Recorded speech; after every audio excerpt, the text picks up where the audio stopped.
Ivone do Amaral Pereira é uma das médiuns mais importantes da história do espiritismo no Brasil.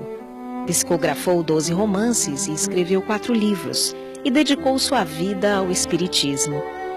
Depois do jantar, ela nos chamava, nós ficávamos sentados com ela à mesa da cozinha e ela fazia um trabalho de evangelização conosco. E foram as primeiras noções de evangelho que eu tive, foram assim, com ela, lá na casa da minha mãe.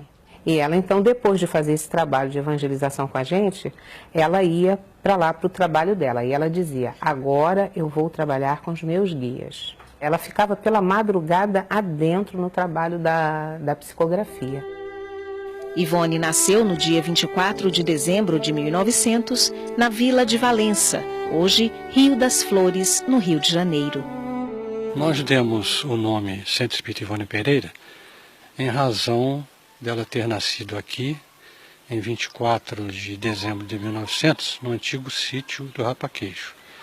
E também pelo fato dela ter participado da recuperação de uma obsessão muito cruel e pertinaz, a qual a minha esposa foi acometida, colocando-a na cama e com até possibilidade de ir com uma cadeira de roda. E lendo as obras de Ivone Pereira, um dia ela nos atendeu dentro da nossa casa e nós ficamos com esse dever moral de fundar o centro. Sabendo que ela tinha nascido aqui, nós partimos para a criação do centro, com muito sacrifício, perseguições, incompreensões, tudo como um teste, né? Para que nós pudéssemos ter esse prazer de fundar esse centro. Buscamos manter a psicosfera do Centro Espírita Ivone Pereira como a psicosfera de um local santo, que ela assim dizia.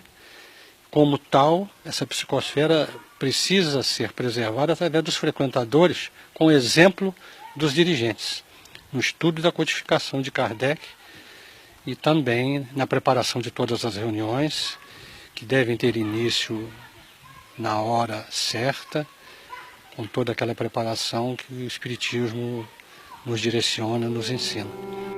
A mediunidade surgiu ainda na infância, assim como as lembranças de uma vida anterior. A infância dela já foi o anúncio da missão, né, na mediunidade. Ela começou a vida desde o berço já com o fenômeno mediúnico. E na infância também convivia com os espíritos naturalmente, a ponto de não distinguir e não dar a importância que um adulto daria, né? Para ela eram criaturas que se movimentavam. E uma das mais assíduas nessa visão dela era justamente o Roberto de Canalejas, que havia sido um marido, né, que sofreu dela um perjúrio, né, uma traição, a juventude dela marcada justamente por esse sentimento de culpa, né, pelo que havia feito, né, em existência passada. Então era um sofrimento bastante intenso. Mas a doutrina ela já conhecia, né? Os guias espirituais já a socorriam e ela conseguiu atravessar essa fase de juventude também. Aos 12 anos, ganhou do pai o Evangelho segundo o Espiritismo. Um ano depois, já frequentava sessões espíritas em que atendia espíritos sofredores, especialmente suicidas, por quem tinha particular carinho. Ela recolhia, então, os nomes das pessoas que apareciam nos jornais, nos obituários, que haviam suicidado, e orava por eles. E orava durante anos. E com isso, ela angariou muita simpatia desses espíritos. Espíritos como o compositor Frédéric Chopin e os escritores Camilo Castelo Branco e Liev Tolstói eram seus amigos. Ela dizia que Frédéric Chopin, quando se apresentou a ela na Terra, em algumas materializações que ocorreu em seu quarto, ela conseguia sentir um perfume de violeta. E um dia ela falou, mas tem um diferencial deste perfume, porque Charles, o seu mentor, também se apresentava com perfume de violeta. Então Frédéric Chopin um dia se mostrou a ela e falou, mas são violetas colhidas em dias de chuva, e entregou para ela.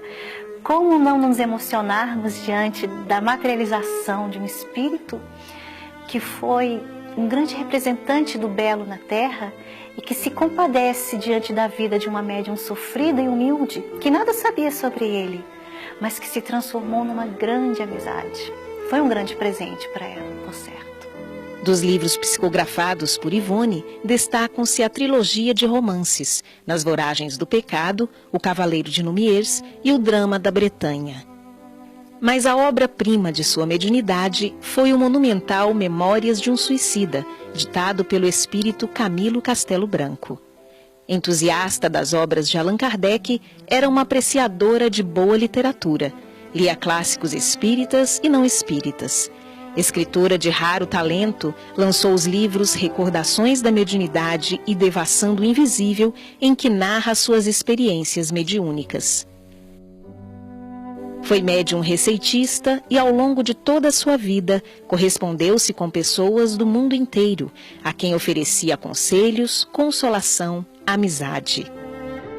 O que nos aprecia mais em Ivone é a sua conduta moral, é a sua presteza à doutrina espírita. Conforme nós dissemos, a sua concisão, precisão, firmeza, clareza, perseverança.